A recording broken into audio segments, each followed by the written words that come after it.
At this time, we're going to go ahead and call to order the workshop session.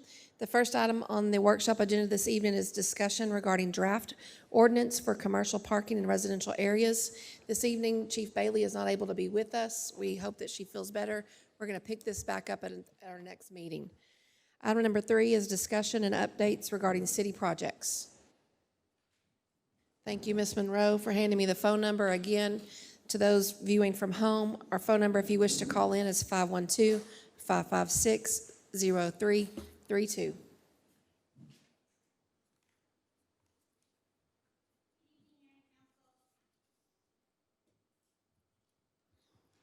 Good evening, Mayor and Council. We're going to bring to y'all the project updates that we left off with on last meeting that we had.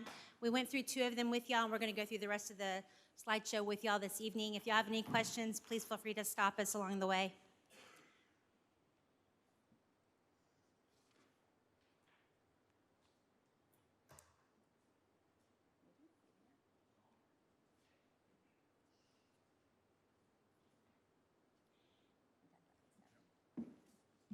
Mayor and City Council, this is the West Avenue E project. As you can see, we had the bid opening date on May the 4th, 2020, which at that time we awarded Q&A construction. Council approved that on May the 11th, 2020. And as far as the pre-con date, we have it this Friday at 2 o'clock. All parties involved will be at the Calvary Building to go over the plans, meet everybody that's involved, show them our staff that will be looking over the project and things of what we expect from them. And then we'll be putting something out that construction will be starting there. Right now, the contracts and everything, we're still working on them, getting some finalization, some paperwork signed with Derek and the contractor. And mobilization date anticipated is June the 21st. They'll start hauling equipment in here around June the 21st. And I can give you more of an update at the next meeting of more solid numbers of when we'll start. Any questions? And this slide is just a visual just to kind of show you the curb and gutter project that Ricky just spoke about. This is the Brown Street Drainage Project. The anticipated completion date for the drainage pond has not yet been determined. Right now, they've done all the water and the sewer infrastructure, and they've actually done the testing on the water. Oh, 2 weeks for completion? Okay, my apologies. The drainage pond is scheduled to be completed in 2 weeks. And then the future drainage improvements was something that would carry off from this project with the drainage pond. It kind of shows you, this is the drainage pond itself, of how it looks. And then this kind of shows you the concerns that we had on Brown Street. The way that the drainage pond is actually going to be facilitated, it's going to allow us to be able to do some future possible drainage improvements down Brown Street at a future time. So we just wanted to make sure that we knew and we let you know that it's still something that is a priority to us. As you can see in the photo, at least the way I'm looking on the right, the brown 2-story, we've put a stand-up curb in there within the last couple of weeks to keep it from running down into that front door. That house sits way below grade. It should have never been built like that whenever it was. But we did put a stand-up curb, and it's keeping it from going into that front door, and it's pushing that water around the corner.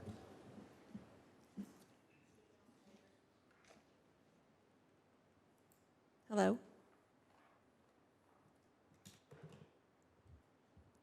Sorry about that.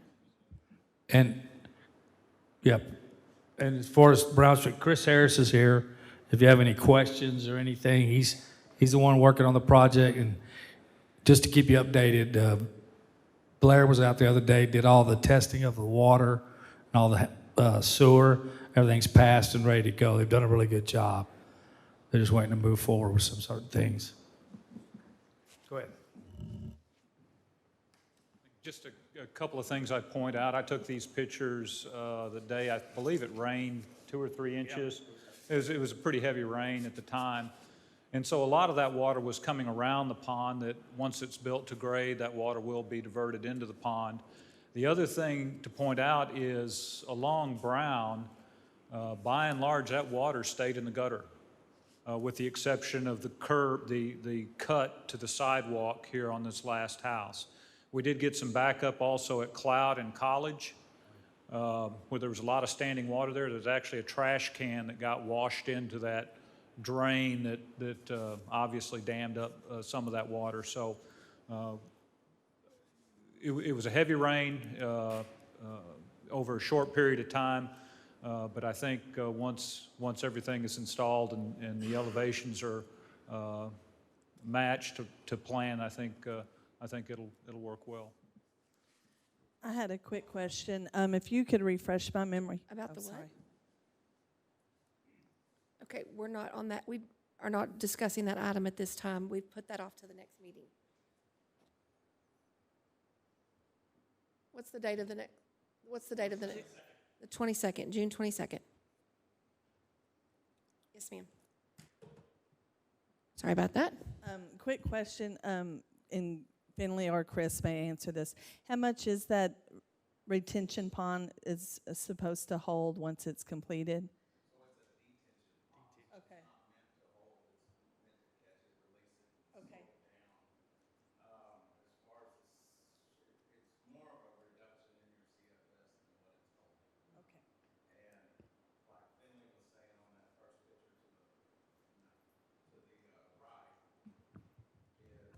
It's actually coming down where the road is. I don't talk loud enough. So it's actually bypassing it. Once we're starting on road elevations this week. Okay. So once we get the road and the curb in, it'll actually all go into there. Okay. And then it just holds it until the Okay. All right. Thank you.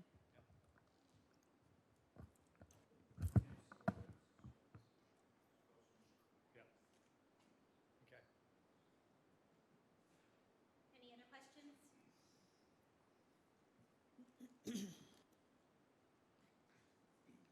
This next project was the airport runway project, and Jesse Acosta is here to talk about it as well.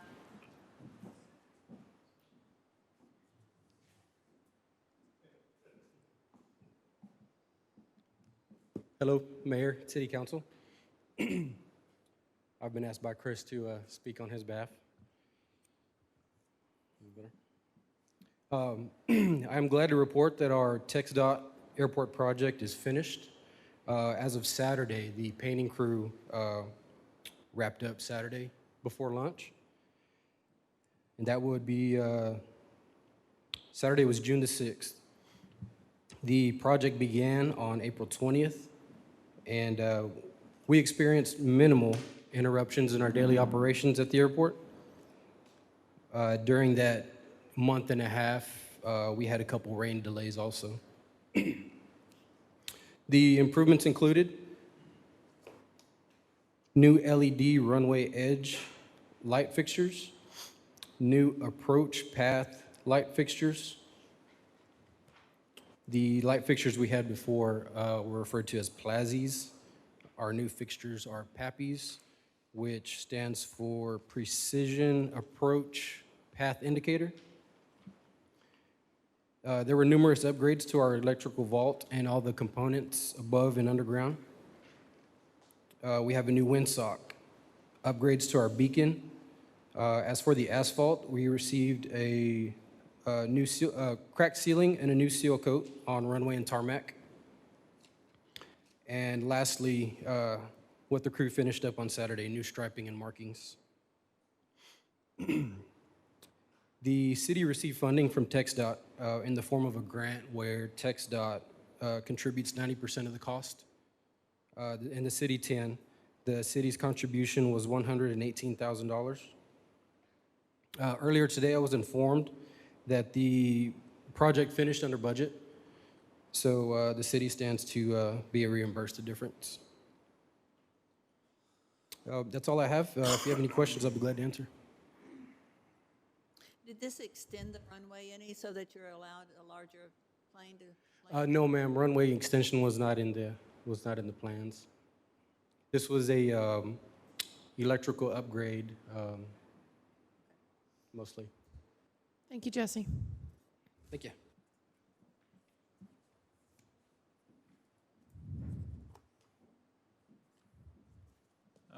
I reported briefly on the Library Park project at a previous meeting. Just to let you know, they have been held up a little bit on the irrigation because of the wet weather. They also will be getting patio tables and benches, I believe, Wednesday. Jesse, is that right?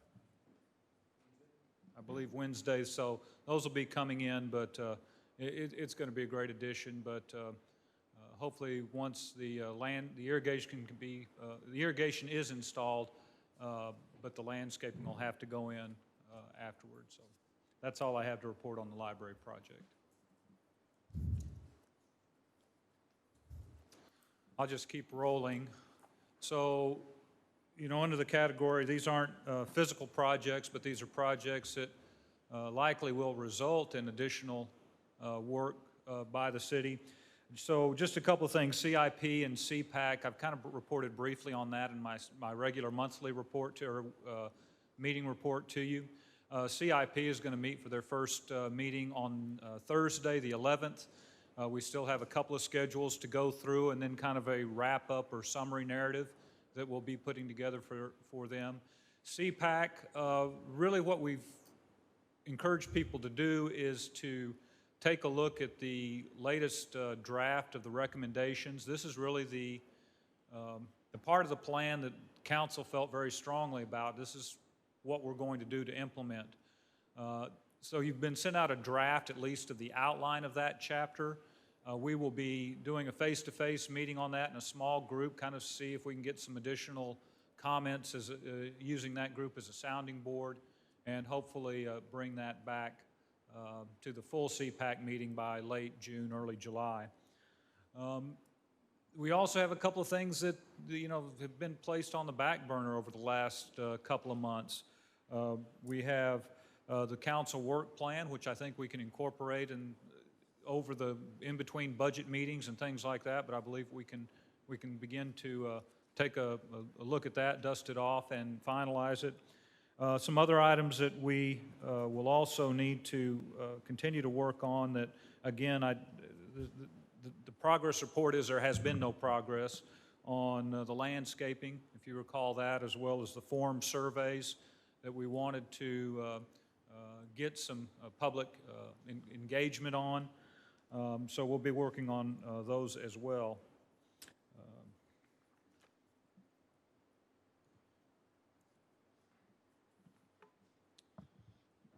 Okay, Mayor and Council, I'm going to talk briefly about our software updates. MyGov Online, this is something we've been working on for a little over a year. It is pretty much our new permitting process that we're going to go through. It'll allow everything to be online, from the contractors, registering with us, to them submitting their plan sets, to the issuing the permits. It'll be basically a paperless product. We've gone through a lot of growing pains with it, trying to learn the system. We've done a few kind of online training courses, kind of watching how it navigates. We're real excited to have this implemented. It gave me the opportunity to go through and redo some of our permit forms, because right now, currently, we have one permit that basically fits all. So I went through and I kind of modified and did like a new residential one. I did fencing one. I did slab, flat work. I just kind of created one so that we have one for each project that we deal with on a daily basis. So I think that'll make it a lot easier as well. The other item I'm going to talk about is Civic Clerk. This is another one that we've been working on for probably close to a year from the time it was actually first brought up and talked about. This is going to be an agenda management program to where basically we're going to be able to do the agenda packets more online, more hands-on. It's going to be a more seamless process than what I go through today. This is, to be honest with you, I'm a little intimidated because my agendas don't stop, so having to relearn and kind of get, refocused on a new product is going to take some time for me to get used to it. But we're still in the learning curve. We're still trying to get them to where we're comfortable with them and be able to implement them. We're further along with MyGov getting implemented than Civic Clerk, just because of just the fundamentals, just figuring everything out. But we are hoping to get them going relatively quickly. I did add a few screenshots, if you will, just to kind of show you what it's going to look like from a contractor perspective. When they log in, they'll have their own accounts, and they'll be able to look and see the progress from start to finish. So if they call in and do a permit, they can call in and verify an inspection. They can see where we are in our plan review. They can see what steps we are with the inspection process. COs, when we go to do the certificate of occupancy, they're going to be able to see all that just by going online on their own. So we're excited. Like I said, it's going to be a win for us, definitely. This is just another screenshot to kind of show you what it looks like. These are the new permit applications. I showed you just a few examples of what I put together. How it looks. I can do reporting on my permit now, which is MyGov, and being able to go in there and just pull up anything that I want as far as if I want to know how many sheds or how many houses or how many fences I did, whatever I want to look at on a given time, I'll be able to look and see for a time the evaluation of the job, the cost of the permit, the cost of the job itself, and be able to do some more statistical data. This right here is the Civic Clerk, and basically this is just how it's going to look. It's going to be put in the agenda items, what we're going to be discussing. It'll go out to the directors for them to complete their agenda covers. It'll come back online for approval. It'll go back to the packet, and then it'll go back for approval. So it's going to be an online software program to where it's going to free up my time, but it's going to be all automated, so everybody will have to get on board and everybody will share the responsibility.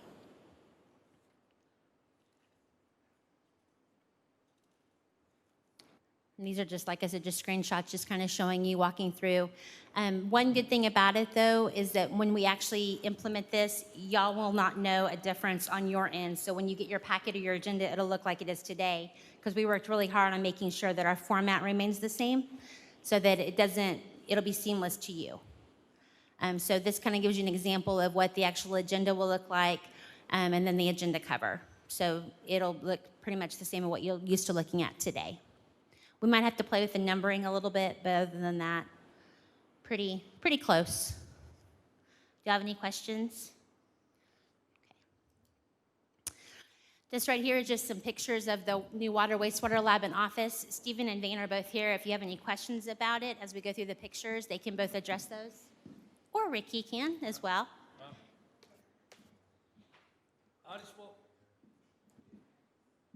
I want Van to come up here and talk a little bit about the pictures and how much they really appreciate the new shop and lab. Plus, we do want to invite you for a tour. We'd love y'all to tell us when. We'll set it up. If we leave it up to y'all. But I'm going to let Van talk about it and show the pictures. Good evening, Mayor, Council. This is looking at the front of the building as you come into the gate. The two bays are on the right, and the lean-to you see all the far away to the right will be where the pipe is stored. Walking into the front door, the hallway. To the left is my office. The middle picture there is where the water and wastewater crew will be. They've pretty much moved in right now. Against this right wall is where the map room is going to be. They've got most of the maps in there right now.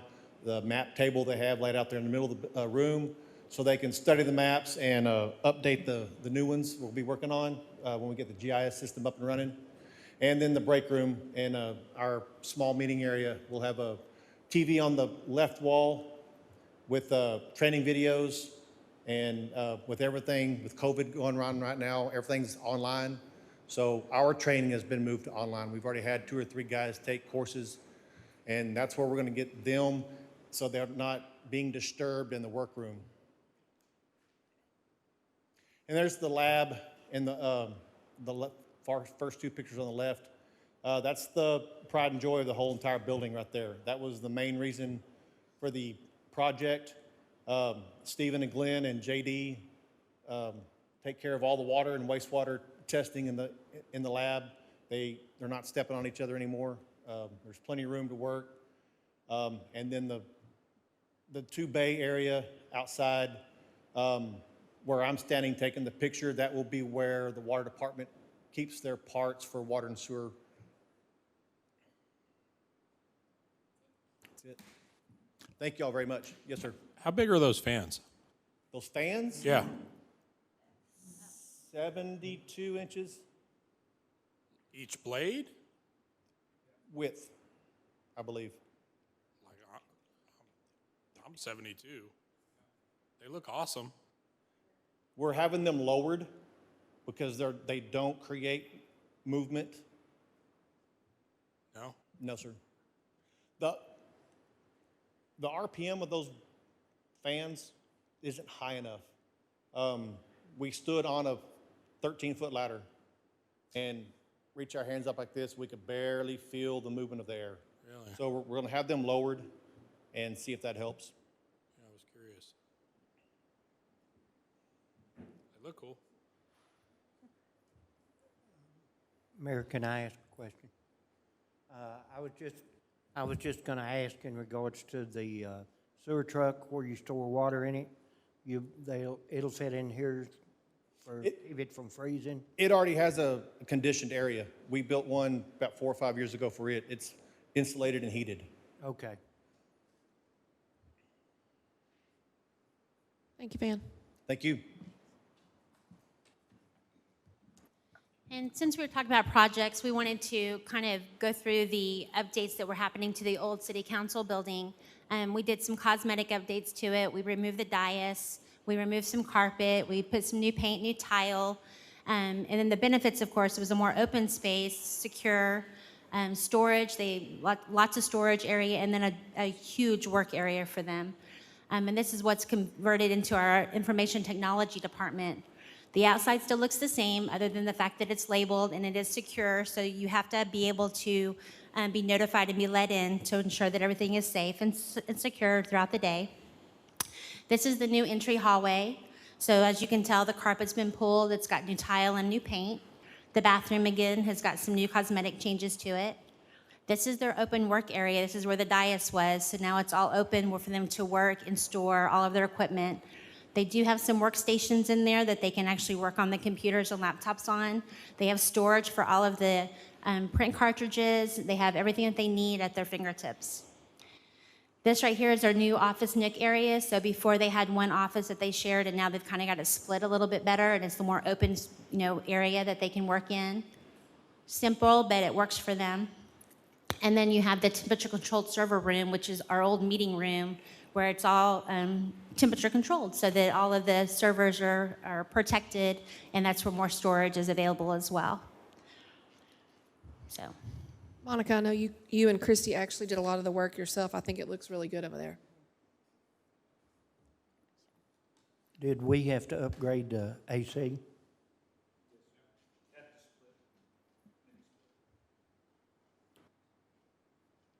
okay, any other questions? Thank you, Becky. Okay. Does anyone have any more questions regarding any current city projects that you would like an update on? We do have one additional bullet item for discussion related to kind of a follow-up from the discussion that Jason Jones had with us last meeting regarding pre-treatment plant. We know that some of you have been getting phone calls from septic haulers, so I think Ricky and Van, Stephen.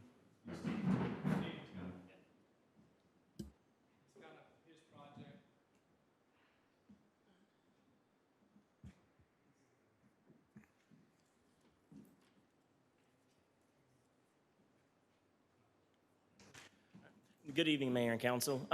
This Friday is actually going to mark 3 months that we've shut off the wastewater plant to outside haulers. It is not something that we intended to do for this long of a period of time, nor is it an intention to hurt any local businesses, but this is something that had to be done.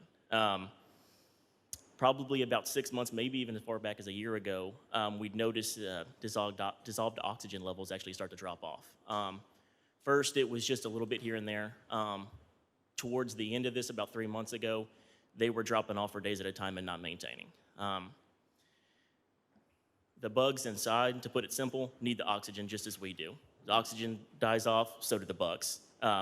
We started off limiting who was going to come in and who wasn't. We cut out porta-johns, the big tanker that would come down there and dump, and that didn't seem to help as much as we wanted it to. So we shut down all hauling externally completely. Since then, we've noticed changes. Not as much as we'd like, as quick as we'd like, but we've noticed changes. We've still got some issues. It's still not where we need it to be, which is why tomorrow we're going to have a whole load of seed, which is fresh bugs, come in and put in that side of the plant. Providing this works, we will be opening it back up. However, this is something that's unprecedented with our plant. We don't know that this will work. We are keeping our fingers crossed. The research that I've done, the people I've discussed with, people from TCQ, TEEX, engineers, wastewater lab analysts, have explained as best as it could to me what they think we should do, and we're taking that course of action now. Do y'all have any questions regarding the matter? Okay. Throughout the time period that this has been happening, we've tried to keep close contact with those septic haulers and let them know what's going on. I can tell they don't like it, but my first priority, as I think most of ours, is going to be the wastewater plant and make sure that it's healthy. If we can't treat our stuff, we definitely can't treat theirs. So. I just know that those septic haulers are a revenue source for us too, so. Absolutely. I agree 100%. Last year, we made upwards of $90,000 off those septic haulers. I see that money. We are extremely grateful for the money that, we have made off of them. Unfortunately, this is just something that had to be done. I hope your new bugs work. I'm sorry? I said, I hope your new bugs work. As we do. Thanks, Stephen. Moving on to item number 4 on the workshop agenda, we have discussion regarding Chamber of Commerce second quarter report.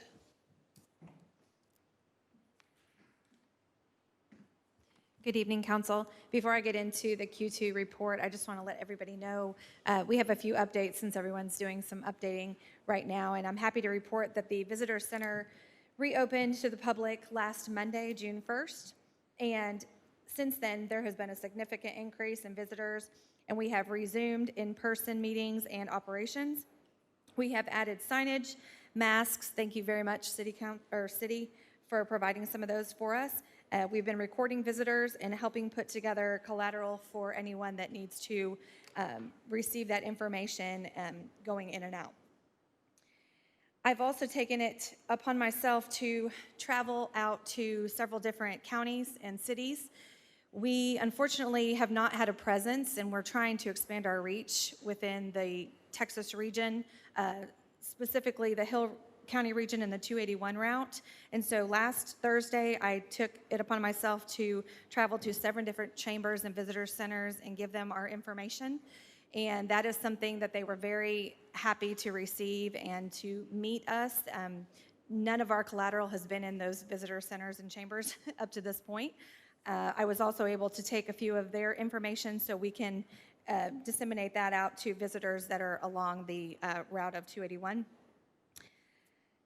Then today I went to 5 different chambers north, and they too were very excited to see us, and we will be doing some reciprocal events and reciprocal tourism marketing to bring people our way and send people their way. So it'll be a reciprocal agreement, and again, they were very ecstatic to see me, and it's something that needed to have been done long ago. So we're opening up those doors and getting our message out there and getting people to Lampasas. So I know that that's been expanding our reach and ensuring partnerships and presence elsewhere is very, very important to our tourism economy.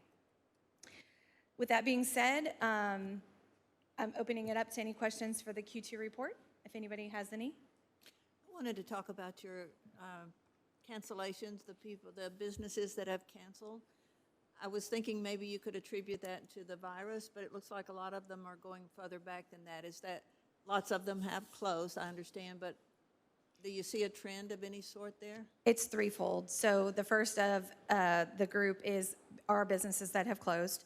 The second are businesses who never were billed in the past, and so following up with them, they just either realized that the chamber wasn't something that they were interested in, and it wasn't something in their budget for this moving forward.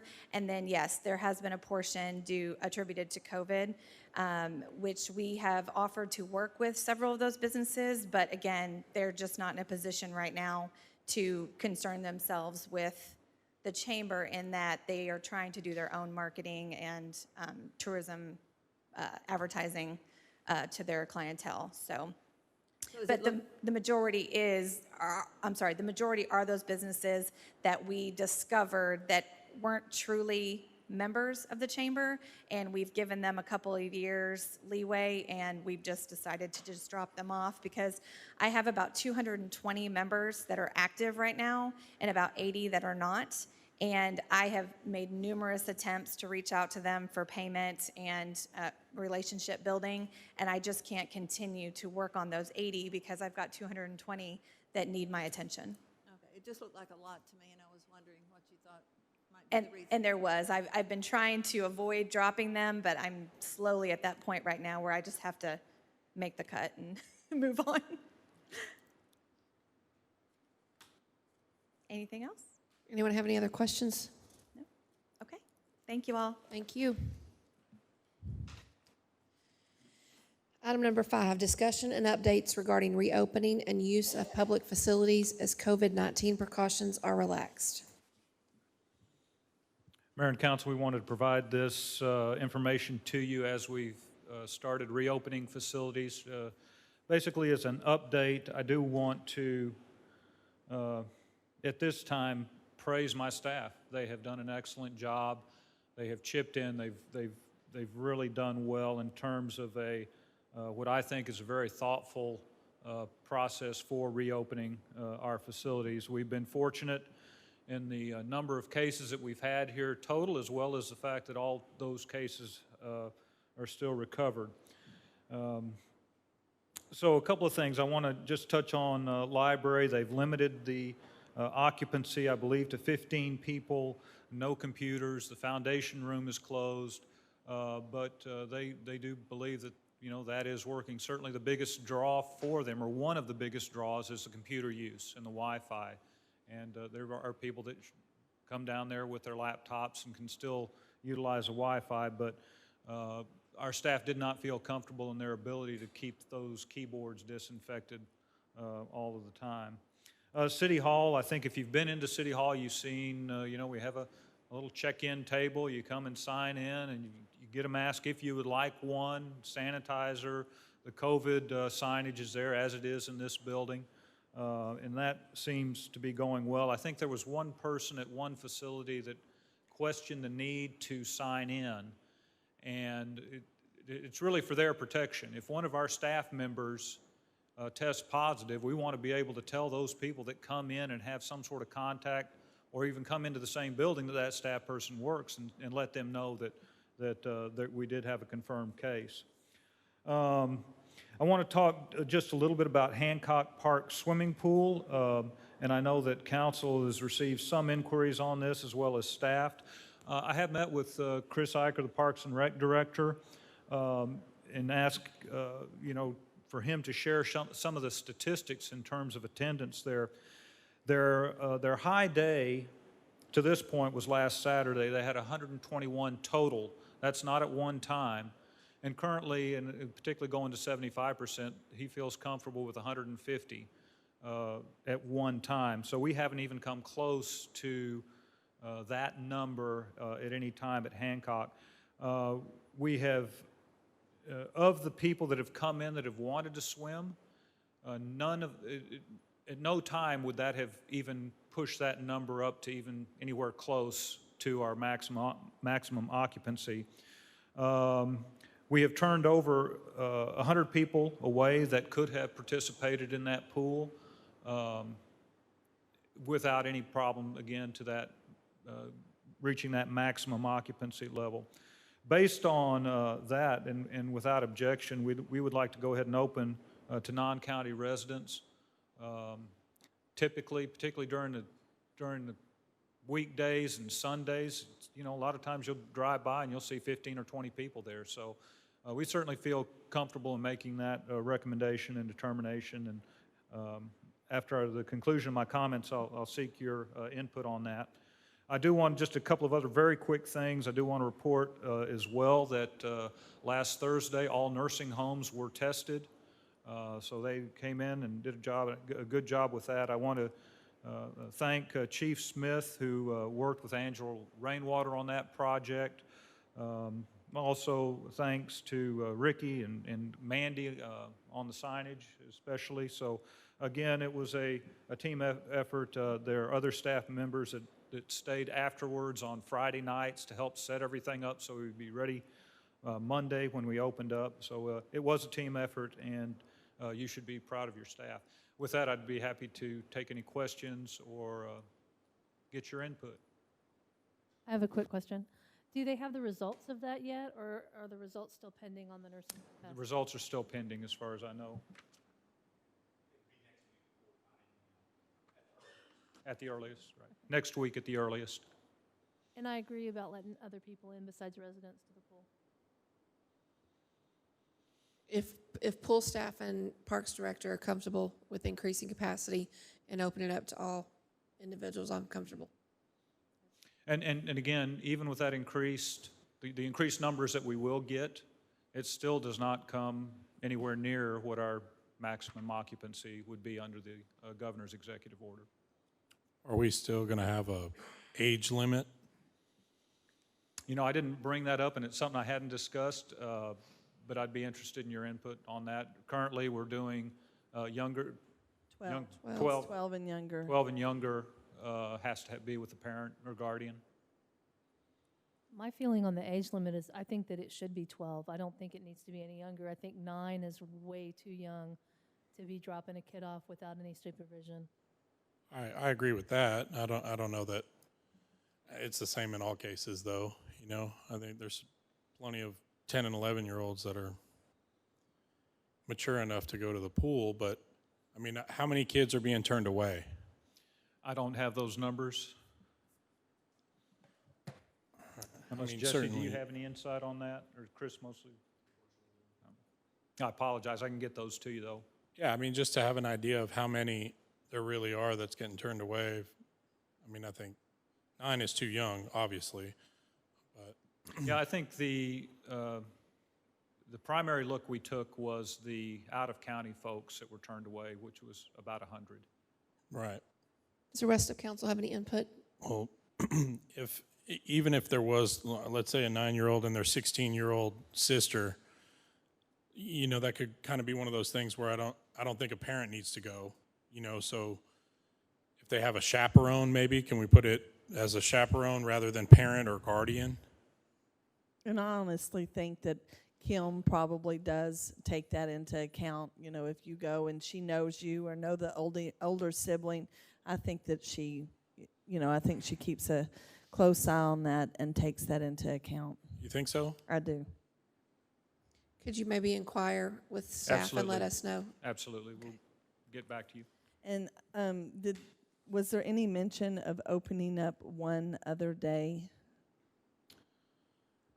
We did not discuss that either. Okay, I was there actually Saturday, and Kim had mentioned it and said she wanted to talk to her staff first, Right. and then get their input to see if they were even willing to work that extra day. And she said she got a positive reaction, so maybe opening on Tuesday. So if you could find out if they are comfortable with that. Sure, and it's, you know, with the Hancock Park pool, as council knows, it's a function of being able to drain it, clean it, fill it back up. So we'll follow up on that as well. Thank you. Without objection, we'll proceed. Item number 6, discussion regarding any item on the regular agenda. Does anyone wish to speak about anything on the regular agenda? Do you have a motion to adjourn workshop session? So moved. Second. I have a motion and a second. All in favor, please say aye. Aye. We will reconvene in 10 minutes. Chief Smith, if you would do us the honors of leading us in invocation this evening, please.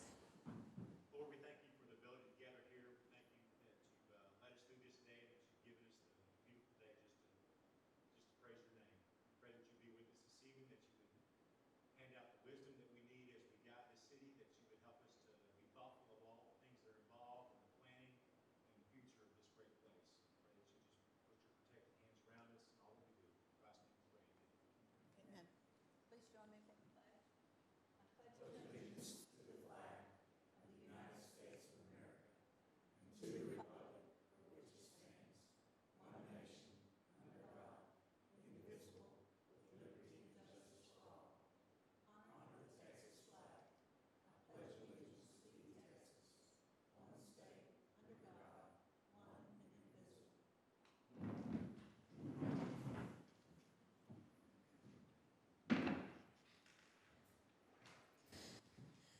don't believe we have any presentations or proclamations this evening, so item 1.1, citizens' comments. Any citizen who desires to address the city council on a matter not included on the agenda may do so at this time. The city council may not deliberate on items presented under this agenda item. Again, the phone number to call in, 512-556-0332. Do we have anyone who wishes to speak on an item not included on the agenda? Item 1.2, citizens' comments. Any citizen who desires to address the city council on a matter that is included on the agenda may do so at this time. Do we have anyone who wishes to speak on an item that is included on the agenda?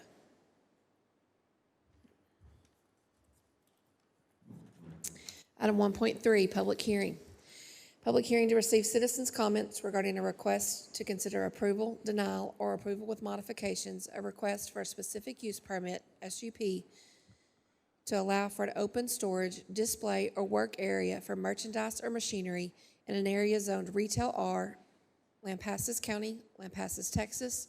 The property is described as Block 3, LSC, First Edition, Lots 1, 2, and Part of 3, commonly known as 108 South Key Avenue.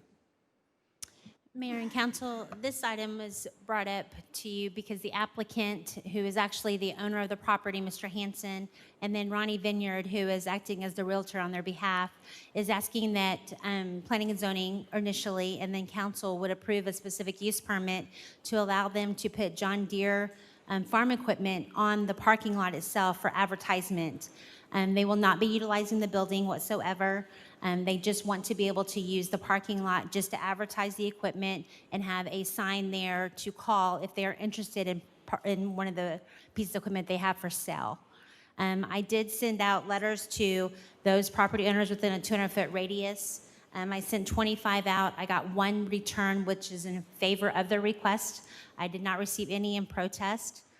This was heard before the Planning and Zoning Commission on June 4th, and they did approve the specific use permit for your consideration.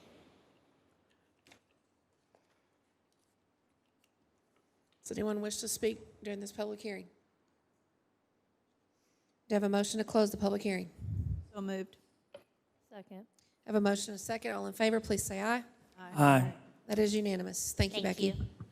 Item 2.0 minutes. 2.1, discussion and possible action concerning approval of minutes of the regular meeting on May 26, 2020. I saw no mistakes. I'd move to approve those minutes. Second. I have a motion and a second. All in favor, please say aye. Aye. That is unanimous. 3.0 consent agenda. 3.1, discussion and possible action regarding purchases and charges in excess of $4,000 from May 1st, 2020 to May 30th, 2020. Do I have a motion to approve the consent agenda? So moved. Second. Motion and second. All in favor, please say aye. Aye. Unanimous. We don't have any board and department reports this evening. 5.0, routine matters. 5.1, city manager's operational report. Mayor and Council, we've actually already covered a couple of these items. I'll be brief.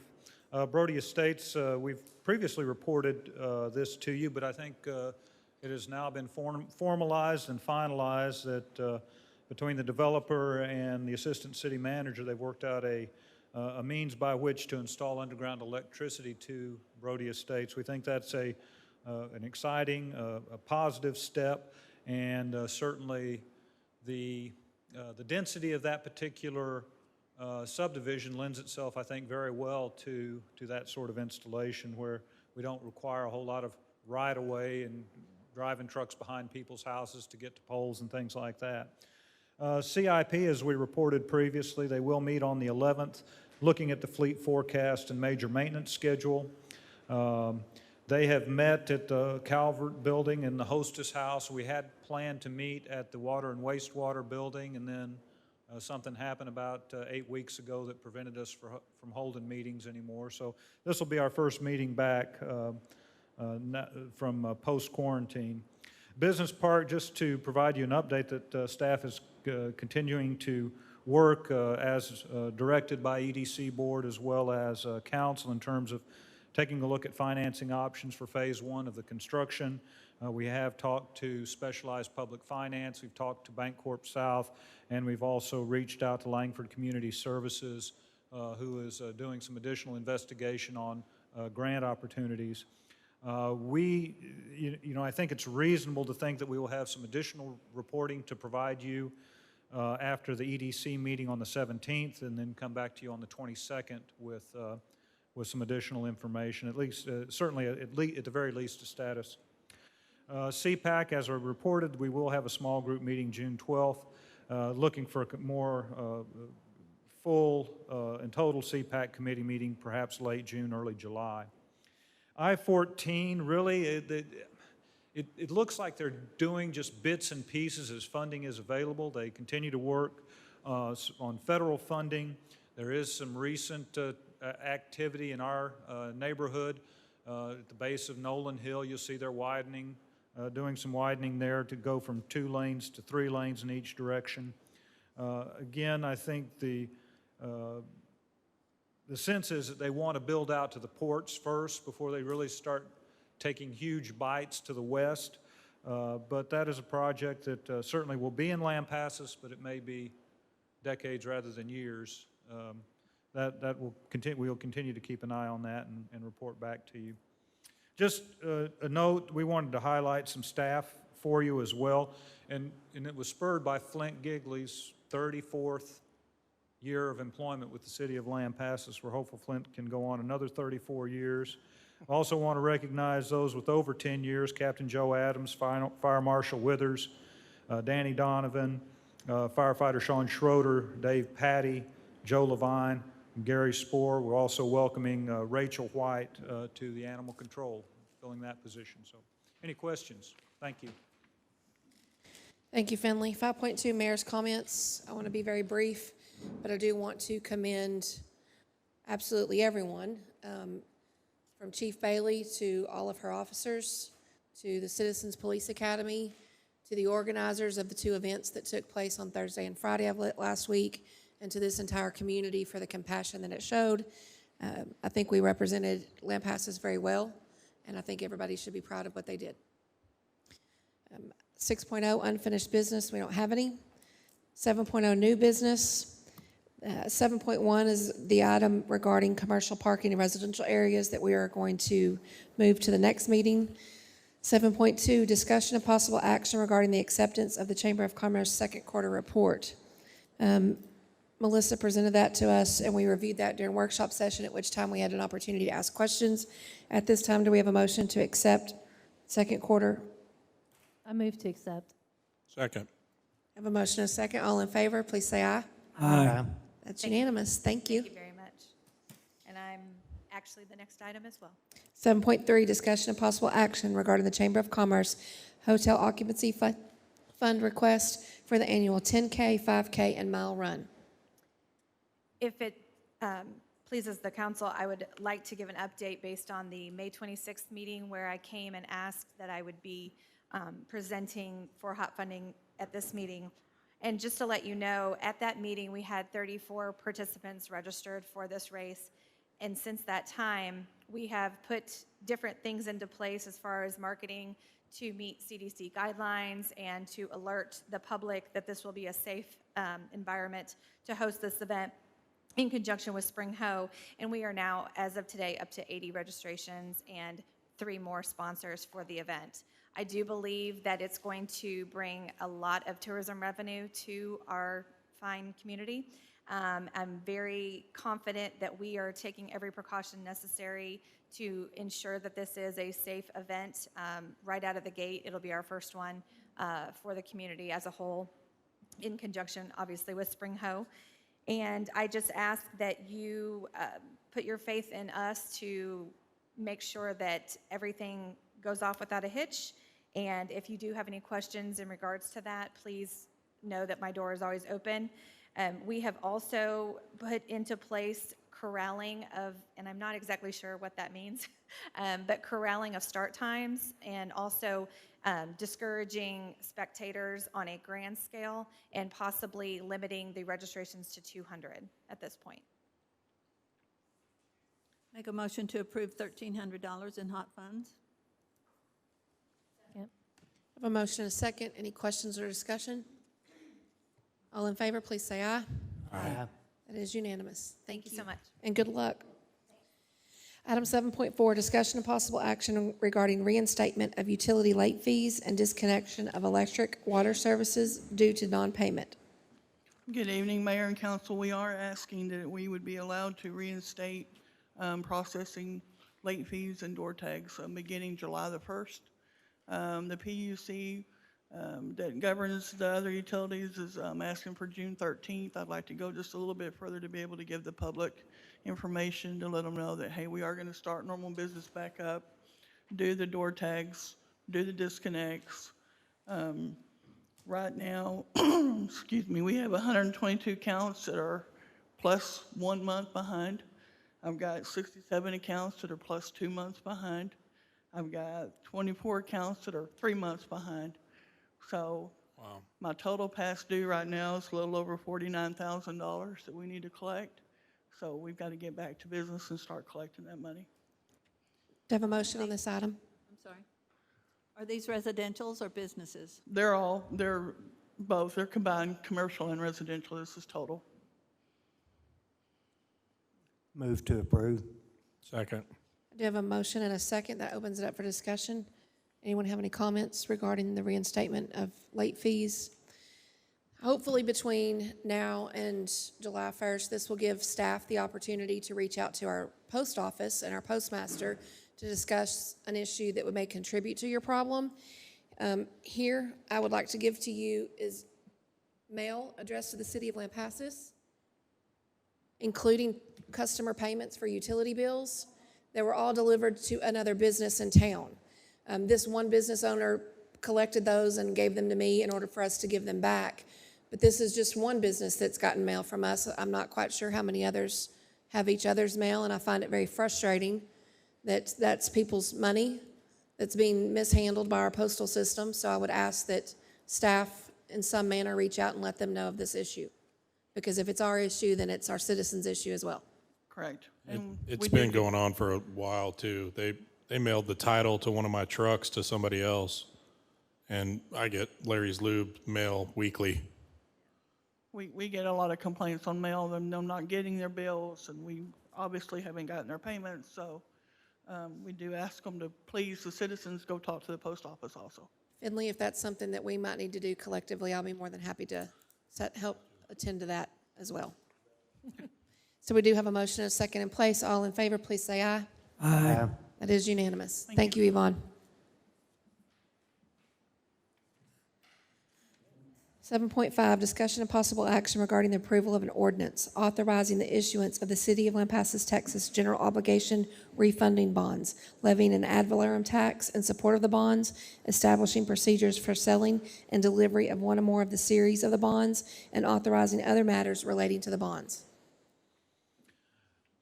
Mayor and Council, I think although you have a lot of material, this is a very straightforward decision as far as staff's concerned the council will make.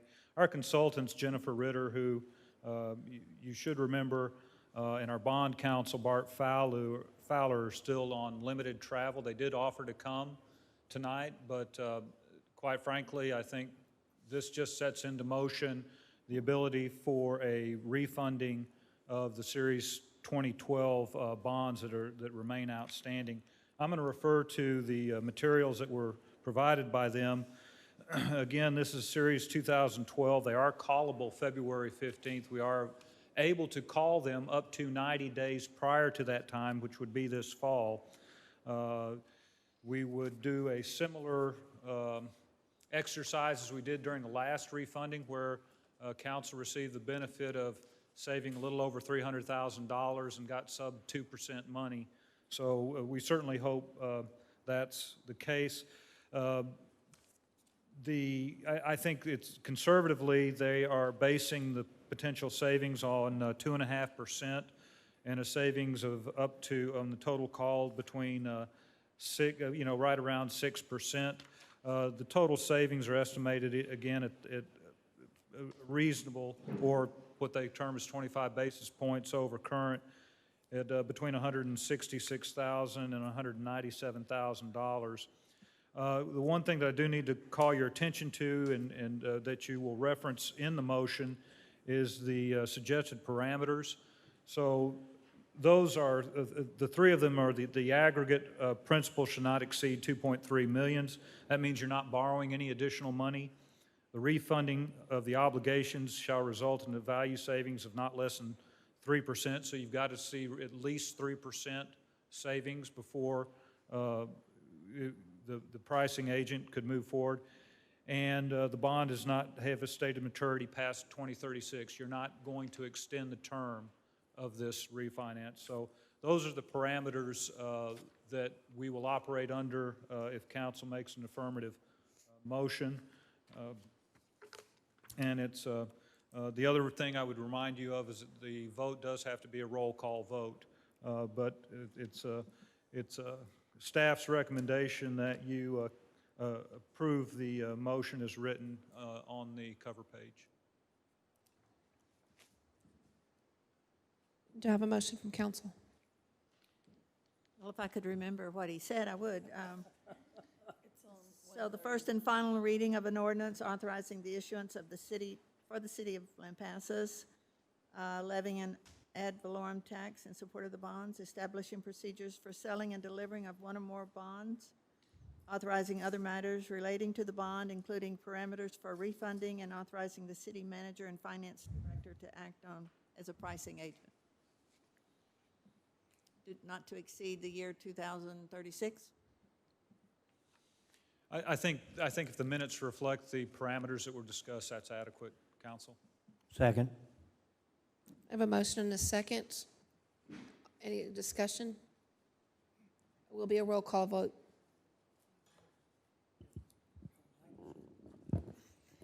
If you'll just respond with aye or nay. Councilmember Williamson? Aye. Mayor Pro Tem Monroe? Aye. Mayor Talbert? Aye. Councilmember White? Aye. Councilmember Clark? Aye. Councilmember Toops? Aye. And Councilmember Keeney? Aye.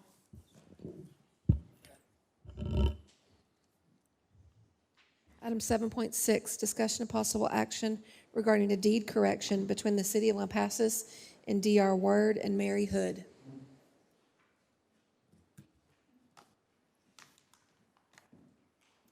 Hi, Council. Good evening. I'm Jackie Baldrin. and- Jackie, please be sure that we get you in the microphone. Sorry for those listening at home. Can we adjust that for her? Oh, better? Okay. Hi, City Council. I'm Jackie Baldrin, and my clients are Daryl Word and Mary Hood. They own a property at the end of Spring Street. Y'all are probably familiar with it because there are some city parking spaces on it on the left-hand side of the road frontage. And they're listing that property for sale, and the new survey showed that the spaces that had been deeded to the city for the parking lot was on the right-hand side of their land and not the left-hand side. So we're just proposing an even swap so that the survey matches up, so that the city owns the land underlying the parking spaces. I have a motion from council so we can open this item for discussion or questions. So moved. Motion and second. Any questions? Staff have any comments? No, Mayor, this is very straightforward. The deficiency, as far as we can tell, is that they used the incorrect point of beginning on the survey. So, I currently have a motion and a second to approve the correction to the deed. All in favor, please say aye. Aye. That's unanimous. Thank you. Thank you, Council. Item 7.7, discussion and possible action to approve the first reading of an ordinance to consider approval, denial, or approval with modifications, a request for a specific use permit, SUP, to allow for an open storage, display, or work area for merchandise or machinery in an area zoned Retail R, Lampasas County, Texas. The property is described as Block 3, LSC First Edition, Lots 1, 2, and Part of 3, commonly known as 108 South Key Avenue, Lampasas, Texas. Mayor and council, this item was discussed during public hearing, and we're just asking that you would motion to approve the first reading of this ordinance for the specific use permit. So moved. Second. I have a motion and a second. Questions or discussion? All in favor, please say aye. Aye. That is unanimous. Thank you. Thank you. Item 7.8, discussion possible action regarding appointment of a board member to the Planning and Zoning Commission to fill a vacancy. Mayor and council, a few months ago, we actually, one of our members actually resigned from our Planning and Zoning Commission. So we do currently have a vacancy. A few months ago, prior to us not having any meetings, we actually had this Mrs. person who had interest in wanting to join the board. So you will see attached to the actual agenda cover the application as well as the resume. And we have spoke several times with regard to her interest in this board. This was presented to Planning and Zoning Commission on June 4th, and they also approved her recommendation to be on the board as well and her appointment. Make a motion to approve Dorothy Person to the Planning and Zoning Board. Second. A motion is second. Any discussion? All in favor, please say aye. Aye. That is unanimous. Thank you. Thank you very much. At this time, do I have a motion to adjourn? So moved. Second. Second from Mr. White. All in favor, please say aye. Aye. Aye. Thank you very much.